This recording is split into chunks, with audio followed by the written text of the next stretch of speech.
नामदहु व नुसल्ली व नुसल्लिम अला रसूलिहिल करीम अम्मा बाद फ़अऊज़ु बिल्लाहि मिनश शैतानिर रजीम बिस्मिल्लाहिर रहमानिर रहीम इन्नमा युरीदुल्लाहु लियुज़हिबा अन्कुमुर रिज्सा अहलल बैति व युतहिरकुम तत्हीरा। सदक़ल्लाहु मौलाना अज़ीम। निहायत वाजिबुल एहतराम इस्लाम टीवी के नाज़रीन, अस्सलामु अलैकुम व रहमतुल्लाहि व बरकातुहू। इस्लाम टीवी के जितने भी नाज़रीन हैं वो जब देखते हैं तो कमेंट्स भी करते हैं और मैं उन कमेंट्स का जवाब भी देता हूँ, उसे पढ़ता भी हूँ। अली जान साहब की तरफ से, जवाद एडवोकेट साहब इस्लामाबाद से, डॉक्टर शाइस्ता खान साहिबा आगा खान कराची से, lieutenant colonel doctor Shehroz Khan Sahab CMH Kakul से, डॉक्टर फौजिया साहिबा पिम्स हस्पताल इस्लामाबाद से और भी बहुत से लोगों ने डिमांड की कि इस मौजूदा सूरत हाल पे जो इस वक्त हज़रत सैयदाए कायनात के हवाले से जो बात की गई उस पर इस्लाम टीवी का मौक़िफ़ नहीं आया। अब इतनी बड़ी हस्ती के बारे में लब कुशाई करना इतना आसान काम नहीं था। बहरहाल उसके लिए स्टडी भी चाहिए और एक एक लफ्ज़ नाप तोल कर अदा करना पड़ता है। एक ऐसी दो धारी तलवार पर चल रहे होते हैं कि अगर थोड़ा सा झुकाव एक तरफ हो गया तो तब भी जहन्नम में जा गिरेंगे और अगर दूसरी तरफ हो गया तो तब भी जहन्नम में जा गिरेंगे। तो इस हवाले से ये टॉपिक एक ऐसा था जो बड़ा हसास टॉपिक था। बहरहाल मैं अपनी मसरूफियत की वजह से, कुछ बच्चे का ऑपरेशन था, उस वजह से मैं हॉस्पिटल में था और ये मैसेजेस आते रहे और कुछ दोस्त नाराज़ भी हो गए। तो आज मुझे थोड़ा सा वक्त मिला तो मैंने सोचा कि इसको अब पूरा किया जाए और मैं ये दुआ करता हूँ कि अल्लाह रब्बुल इज़्ज़त और आक़ा कायनात सल्लल्लाहु अलैहि वसल्लम, सैयदा खातून जन्नत सलामुल्लाह अलैहा और सैयदना सिद्दीक़ अकबर रज़ी अल्लाह ताला अन्हु, अगर मुझसे कोई गलती कोताही हो जाए तो वो मुझे माफ़ फरमा दें और मुझसे ऐसी गुफ्तगू हो कि ये सब खुश हो जाएं। मामला दरअसल ये है कि ये उम्मत मुसलमा की बदकिस्मती है कि कई धड़ों में बट गई। अब दो धड़ों का बिलखसूस मैं जिक्र करूँगा कि एक धड़ा ऐसा है जो अहले बैत अतहार रिज़वानुल्लाह ताला अलैहि अजमाइन से मोहब्बत करता है और एक धड़ा ऐसा है जो सहाबा कराम रिज़वानुल्लाह ताला अलैहि अजमाइन से मोहब्बत करता है। अब सूरत हाल ये है कि अपनी लाइल्मी की बुनियाद पर एक दूसरे के ऊपर फतवेबाजी और एक दूसरे के अकाबरीन के ऊपर इस किस्म के जुमले कसना जो कि ज़ेब नहीं देता, सिर्फ इस वजह से कि उस मसलक वालों को तकलीफ पहुंचेगी, उन्हें तकलीफ पहुंचेगी। और फिर दूसरी तरफ से फिर ये जवाब आना और उनके बुजुर्गों के ऊपर जिनसे वो प्यार करते हैं फिर उनके ऊपर उनका अटैक करना कि ताकि वो उनको तकलीफ पहुंचेगी। तो ये हम एक दूसरे की तकलीफ में और तकलीफ पहुंचाने के इस अमल में हम लोग ये नहीं सोच रहे कि आका अलैहिस्सलाम को कितनी तकलीफ पहुंचेगी। अगर कोई सहाबा कराम रिज़वानुल्लाह ताला अलैहि अजमाइन के मुताल्लिक कोई ज़बान दराजी करता है तो क्या हुज़ूर अलैहिस्सलाम को तकलीफ नहीं पहुंचेगी? और क्या कोई शख्स अहले बैत अतहार रिज़वानुल्लाह ताला अजमईन के मुताल्लिक ज़बान दराजी करता है, तो क्या आक़ा कायनात सल्लल्लाहु अलैहि वसल्लम नाराज़ नहीं होंगे? बिल्कुल होंगे। तो हमें इस चीज़ को सोचना चाहिए कि हुज़ूर अलैहिस्सलातु वस्सलाम किस चीज़ में खुश हैं।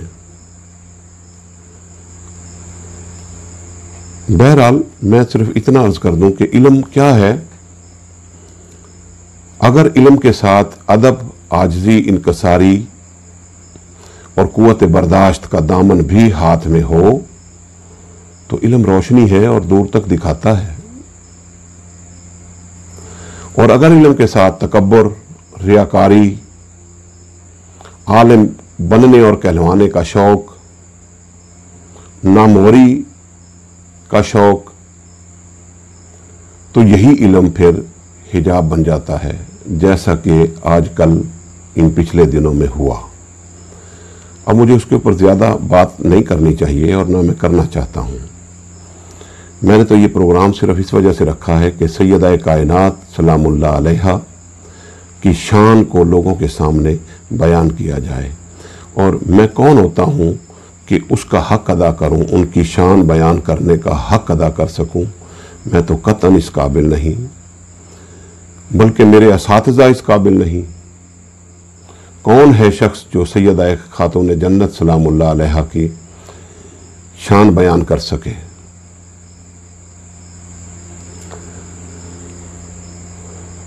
कुरान पाक की जो तिलावत मैंने की, जिस आया पाक के हिस्से की, उसमें अल्लाह रब्बुल इज़्ज़त ने इरशाद फरमाया कि अल्लाह तो फ़कत यही चाहता है कि ए नबी के घर वालों, तुम्हें हर नुक्स मैल से पाक कर दे और कुल्ली तहारत अता फरमा दे। अब इसका शान नज़ूल क्या है? ये सूरह अहज़ाब की आयत नंबर 33 का हिस्सा है। लेकिन इससे पहले आयत नंबर 28, 29, 30, 31, 32, 33 और 34 भी ये इसका बैकग्राउंड है। ये एक मजमून चला आ रहा है पीछे से, और उस मजमून को समझने की बड़ी अशद ज़रूरत है। बैकग्राउंड उसका ये था कि उम्महातुल मोमिनीन ने आका अलैहिस्सलाम से घर का खर्चा बढ़ाने के लिए दरख्वास्त की थी कि आप मेहरबानी फरमा के थोड़ा सा खर्चा घर का बढ़ाएं, और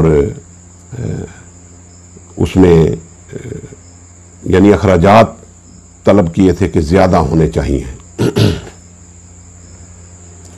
तो आका अलैहिस्सलाम की ये बात सुनने के बाद, उनकी डिमांड सुनने के बाद हुज़ूर अलैहिस्सलाम की तबीयत अक़दस पर बोझ आ गया था और हुज़ूर को मलाल हुआ था, क्योंकि मेरे आका सल्लल्लाहु अलैहि वसल्लम ने तो फ़क्र पे ज़िंदगी गुजारनी थी। और ये फ़क्र जिसके बारे में हुज़ूर अलैहिस्सलाम ने फरमाया अर फ़क्र फ़ख्री, कि ये मेरा फ़क्र जो है, मुझे इस पर फ़ख्र है। तो हुज़ूर अलैहिस्सलाम ने तो इस तरह से ज़िंदगी गुजारनी थी, और ये हुज़ूर अलैहिस्सलाम का फ़क्र इख्तियारी था, मजबूरी का फ़क्र नहीं था, इख्तियारी फ़क्र था। बाकी सारी कायनात तो आका कायनात सल्लल्लाहु अलैहि वसल्लम के कदमों में पड़ी है। अल्लाह रब्बुल इज़्ज़त ने अपनी सारी मखलूक का हुज़ूर अलैहिस्सलाम को मालिक कुल बना दिया।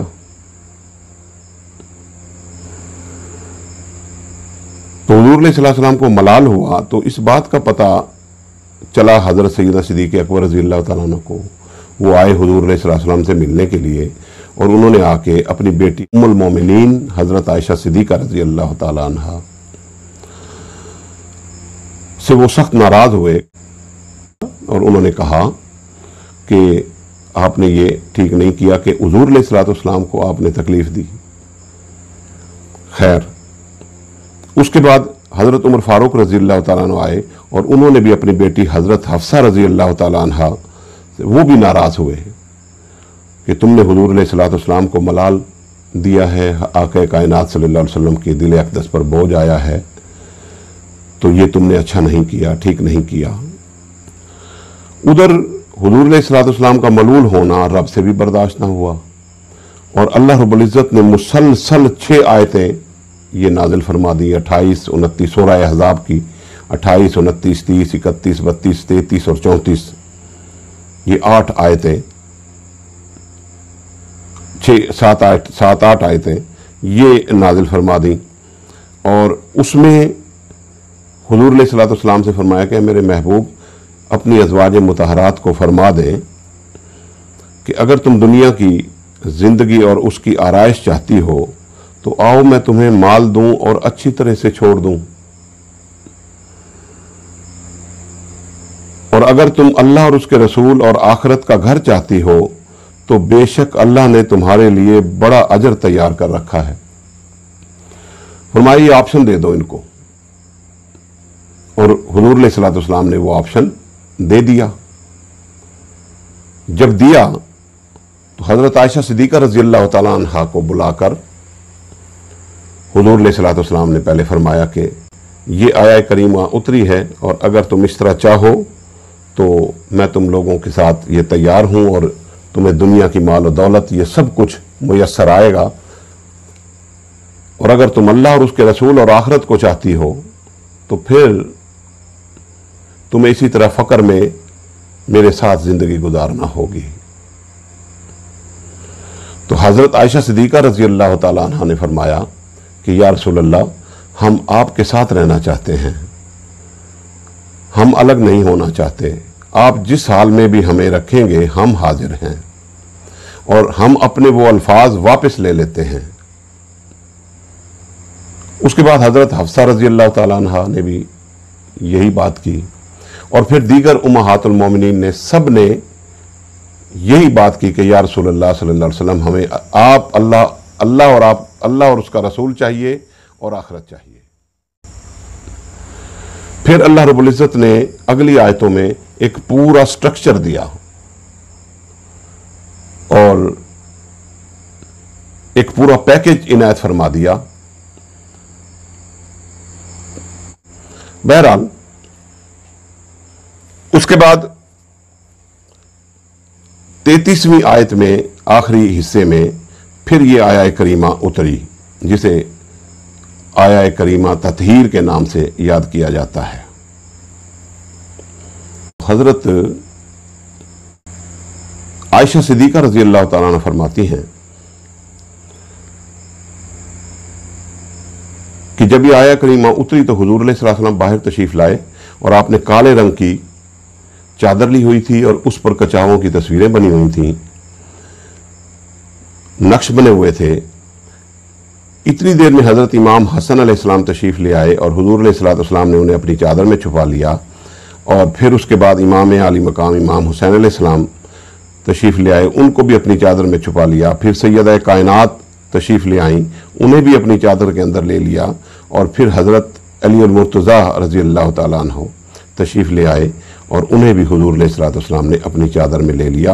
और फिर ये आया करीमा पढ़ी, ऐ मेरी अहले बैत, अल्लाह रब्बुल इज़्ज़त का इरादा फ़कत ये है कि वो तुमसे हर नक्स मैल दूर कर दे और तुम्हें इस तरह कुल्ली तहारत से नवाज देना चाहता है। अल्लाह रब्बुल इज़्ज़त कुल्ली तहारत से नवाज देना चाहता है। ये सही मुस्लिम में, सही बुखारी में भी, सही मुस्लिम में भी मुत्तफ़िक़ अलैह हदीस।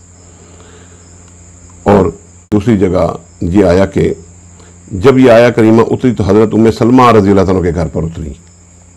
उस वक्त हुजूर अलैहिस्सलाम ने हज़रत फ़ातिमा रज़ियल्लाहु अन्हा और हज़रत अली रज़ियल्लाहु अन्हु और हज़रत हसन और हुसैन रिज़वानुल्लाह ताला अजमाइन को बुला लिया और सबको अपनी चादर में दाखिल करके ये आया करीमा पढ़ी।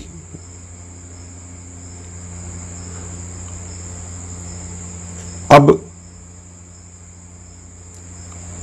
हज़रत सैयदा खातून जन्नत सलामुल्लाह अलैहा भी अहले बैत में शामिल हो गई, और पीछे जो मजमून चला आ रहा था तो वो अज़वाज मुतहरात भी अहले बैत में शामिल हो गई। और ये जो इरादा अल्लाह रब्बुल इज़्ज़त ने ज़ाहिर फरमाया कि मैं आपको मुकम्मल तहारत अता करना चाहता हूं और हर मैल आपसे दूर कर देना चाहता हूं। तो इसमें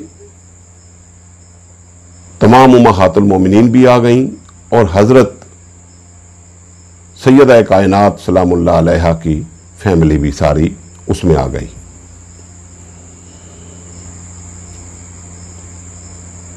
और हजरत सैयदा खातून जन्नत सलामुल्लाह अलैहा के बारे में हुजूर अलैहिस्सलातु वस्सलाम ने फरमाया, बेशक ये मेरी शहजादी फातिमा मेरी जान का टुकड़ा है। जो चीज इसको परेशान करती है वो मुझे परेशान करती है, जो इसे अजियत देती है वो मुझे अजियत देती है। ये बुखारी और मुस्लिम में मुत्तफक अलैह है। जिसने फातिमा को नाराज किया उसने मुझे नाराज किया। अब देखना यह है कि हुजूर अलैहिस्सलातु वस्सलाम की अज़वाज मुतहरात और दूसरी तरफ हजरत फातिमतुज़ ज़हरा सलामुल्लाह अलैहा की फैमिली, ये दोनों हुजूर अलैहिस्सलातु वस्सलाम की अहले बैत में शामिल हो गई। अब दोनों को अल्लाह रब्बुल इज़्ज़त ये शर्फ देना चाहता है, जिसके बारे में इस आया करीमत में ये फरमाया गया कि कुल्ली तहारत अता कर दे उसको। अल्लाह रब्बुल इज़्ज़त ये चाहता है कि मैं तुम्हें कुल्ली तहारत अता फरमा दूं। अब चीजें दो सामने आ गई। एक तो अल्लाह रब्बुल इज़्ज़त का इरादा दो किस्म का था, एक इरादा तशरीई था और एक इरादा तकवीनी था। इरादा तशरीई ये था जो अज़वाज मुतहरात के लिए अल्लाह रब्बुल इज़्ज़त ने पैकेज भी इनायत फरमा दिया और ये भी फरमा दिया कि तुम ये शरीयत की अहकाम शरिया की ताबेदारी करोगी और फरमा बरदारी करोगी अल्लाह और उसके रसूल की, तो तुम्हें मैं कुल्ली तहारत अता फरमाता हूं। ये उनके लिए फरमा दिया। ये इरादा तशरीई था, यानी शरीयत के अहकाम के मुताबिक। और सैयदा कायनात सलामुल्लाह अलैहा के बारे में जब फरमाया तो वो इरादा तकवीनी था, यानी तकवीनी का ये लगा ले समझ कर लें कि वह भी था, और तशरीई का ये समझें कि शरीयत के ताबे था, कसबी था। कसबी से मुराद ये कि मेहनत करें, उसके ऊपर शरीयत के ऊपर अमल करें, अल्लाह रसूल की ताबेदारी करें, कोई ऐसा काम ना करें जिससे कि अल्लाह और उसका रसूल नाराज हो। और ये कसबी, इसके नतीजे में जो मकाम हासिल होना था वो अल्लाह रब्बुल इज़्ज़त ने इससे मशरूत कर दिया। और तकवीनी से मुराद क्या है कि ये अल्लाह रब्बुल इज़्ज़त ने उनको अपनी हिफाजत में ले लिया। सैयदा खातून जन्नत सलामुल्लाह अलैहा, मौला अली करमल्लाह वजहुल करीम और इमामैन सईदैन को, उनको अपनी हिफाजत में ले लिया। उनके लिए जो ये पैकेज इनायत फरमाया वो सिर्फ इस वजह से फरमाया कि वो हुजूर अलैहिस्सलातु वस्सलाम की जान का टुकड़ा है, आका अलैहिस्सलातु वस्सलाम की जान का टुकड़ा है, वो इसलिए फरमाया। खैर, अब हजरत उम्महातुल मोमिनीन रिज़वानुल्लाह ताला अलैहि अजमाइन, उनको अहकाम शरीयत के साथ मशरूत कर दिया। और उनको जो फैज़ मिल रहा है, ये कौन सा फैज़, ये शर्फ जो हासिल हो रहा है, वो शर्फ इस वजह से हासिल हो रहा है कि वो हुजूर अलैहिस्सलातु वस्सलाम की ज़ौजियत में है।